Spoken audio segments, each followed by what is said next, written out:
Hello മക്കളെ, ഷമീം സാറാണ്. നമ്മുടെ +1 ഫസ്റ്റ് അലോട്ട്മെന്റ് ജൂൺ 2 വരുമെന്നായിരുന്നു നമ്മുടെ പ്രോസ്പെക്ടസിലൊക്കെ പറഞ്ഞിട്ടുണ്ടായിരുന്നത്. അത് അങ്ങനെ തന്നെ സംഭവിക്കും എന്ന തരത്തിലുള്ള വാർത്തകളാണ് പുറത്തു വരുന്നത്. ആദ്യ അലോട്ട്മെന്റ് ജൂൺ 2 എന്ന ഹെഡ്ലൈനോട് കൂടി ഒരു ന്യൂസ് വന്നിട്ടുണ്ട്. ഈ വർഷത്തെ +1 പ്രവേശനത്തിനുള്ള ആദ്യ അലോട്ട്മെന്റ് ജൂൺ 2.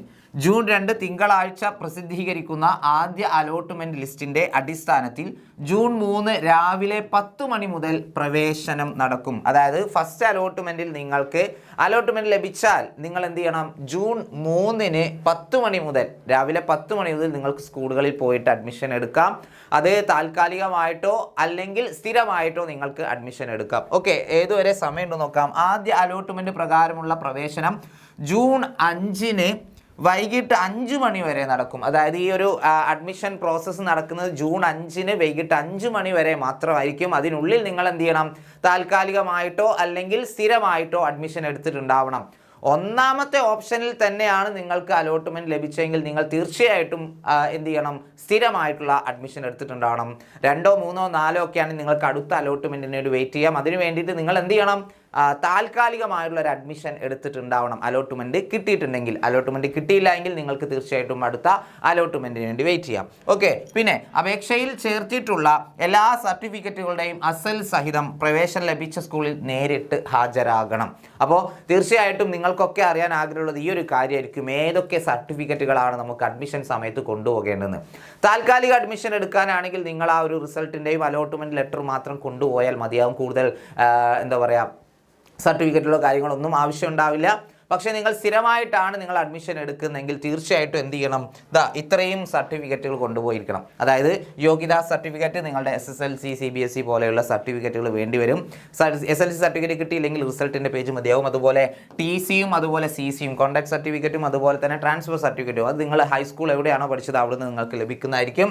പിന്നെ ബോണസ് പോയിന്റ്, ടൈ ബ്രേക്ക് പോലെയുള്ള അതിന് നിങ്ങൾ എന്താ പറയുക മുൻഗണനക്ക് ആവശ്യപ്പെട്ടിട്ടുണ്ടായിരുന്നു. നിങ്ങൾ അർഹരാണെങ്കിൽ അല്ലെങ്കിൽ +1 അലോട്ട്മെന്റ് അപേക്ഷിക്കുന്ന സമയത്ത് നിങ്ങൾ വല്ല ക്ലബ്ബുകളിലോ അല്ലെങ്കിൽ നിങ്ങൾ എന്താ പറയുക നിങ്ങളുടെ വല്ല ഗ്രേസ് മാർക്കോ ബോണസ് പോയിന്റോ അങ്ങനെ എന്തെങ്കിലും നിങ്ങൾ കൊടുത്തിട്ടുണ്ടെങ്കിൽ തീർച്ചയായിട്ടും അതൊക്കെ തെളിയിക്കുന്ന സർട്ടിഫിക്കറ്റ് ഒറിജിനൽ നിങ്ങൾ എന്ത് ചെയ്യേണ്ടി വരും? ഹാജരാക്കേണ്ടി വരും. അതായത് നമ്മുടെ ബോണസ് പോയിന്റ് ആണ് നിങ്ങൾ സെയിം പഞ്ചായത്തിലാണ് അല്ലെങ്കിൽ സെയിം താലൂക്കിലാണ് എന്നൊക്കെ തെളിയിക്കുന്ന തരത്തിലുള്ള രേഖകൾ. നിങ്ങളുടെ SSLC സർട്ടിഫിക്കറ്റിലെ അഡ്രസ്സൊക്കെ കറക്റ്റ് ആണെങ്കിൽ അത് മതി. അതുപോലെ തന്നെ നിങ്ങളുടെ റിസർവേഷൻ ആഗ്രഹിക്കുന്ന തരത്തിൽ എന്താ പറയുക കമ്മ്യൂണിറ്റി സർട്ടിഫിക്കറ്റുകൾ, അതായത് നിങ്ങൾ ഒരു കമ്മ്യൂണിറ്റി ബേസിലാണ് നിങ്ങൾക്ക് അലോട്ട്മെന്റ് ലഭിക്കുന്നതെങ്കിൽ ആ റിസർവേഷൻ ലഭിക്കുന്നതെങ്കിൽ ആ സർട്ടിഫിക്കറ്റ് നിങ്ങൾ ഹാജരാക്കണം. കുഴപ്പമില്ല, SSLC ബുക്കിൽ ആ കമ്മ്യൂണിറ്റിയാണ് ഉള്ളതെങ്കിൽ.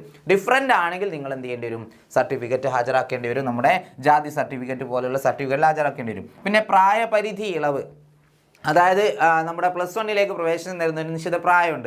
അതിനേക്കാൾ കൂടുതലോ കുറവോ ആണെങ്കിൽ നിങ്ങൾ തീർച്ചയായിട്ടും അതിനുള്ള ഇളവിനുള്ള സർട്ടിഫിക്കറ്റ് നിങ്ങൾ ഹാജരാക്കേണ്ടി വരും. അതുപോലെ മെഡിക്കൽ സർട്ടിഫിക്കറ്റ്, നമ്മുടെ ഡിസേബിലിറ്റി ഉള്ള കുട്ടികൾക്ക് വേണ്ടിയുള്ള സർട്ടിഫിക്കറ്റാണ്. അത് നിങ്ങൾ മെഡിക്കൽ ഓഫീസറിൽ നിന്ന് എന്ത് ചെയ്യണം?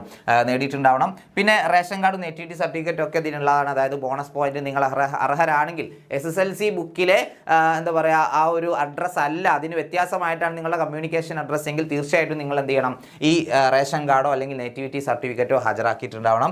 പിന്നെ ടൈ ബ്രേക്കർ വരുന്നതാണ് LSS, USS, NMMS, അതുപോലെ NTSC അതായത് നാഷണൽ ടാലന്റ് സെർച്ച് എക്സാമിനേഷൻ പോലെയുള്ള ജില്ലാ ആർട്സ്, ജില്ലാ സ്പോർട്സ്, ഇതുപോലെയുള്ള യുവജനോത്സവം അങ്ങനെയുള്ള അതിലൊക്കെ നിങ്ങൾ പങ്കെടുത്തിട്ടുണ്ട്, നിങ്ങൾ ടിക്ക് ചെയ്തിട്ടുണ്ടെങ്കിൽ തീർച്ചയായിട്ടും അതിൻ്റെയൊക്കെ സർട്ടിഫിക്കറ്റ് നിങ്ങൾ ഹാജരാക്കേണ്ടി വരും.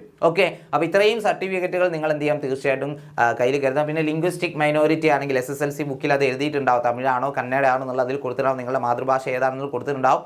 അങ്ങനെയല്ല, അതിന് ഡിഫറൻ്റ് ആണെങ്കിൽ തീർച്ചയായിട്ടും നിങ്ങൾ അതിൻ്റെ സർട്ടിഫിക്കറ്റും ഹാജരാക്കേണ്ടി വരും. ഓക്കെ, അപ്പോൾ ഇതൊക്കെയാണ്. പിന്നെ എക്കണോമിക്കലി വീക്കർ സെക്ഷൻ എന്ന് പറയുന്ന ഒരു വിഭാഗമുണ്ട്. നമ്മൾ ഫീസിലൊക്കെ ഇളവ് കിട്ടുന്ന, അത് മുന്നോക്കക്കാരിൽ പിന്നോക്കക്കാർ അല്ലേ, അങ്ങനെയുള്ള ആളുകൾ ഇൻകം സർട്ടിഫിക്കറ്റ് എന്ത് ചെയ്യണം? ഹാജരാക്കിയിട്ടുണ്ടാവണം. പിന്നെ OEC അതായത് അതർ എലിജിബിൾ കമ്മ്യൂണിറ്റി എന്ന് പറയുന്ന OEC ആണെങ്കിൽ തീർച്ചയായിട്ടും നിങ്ങൾ എന്ത് ചെയ്യണം?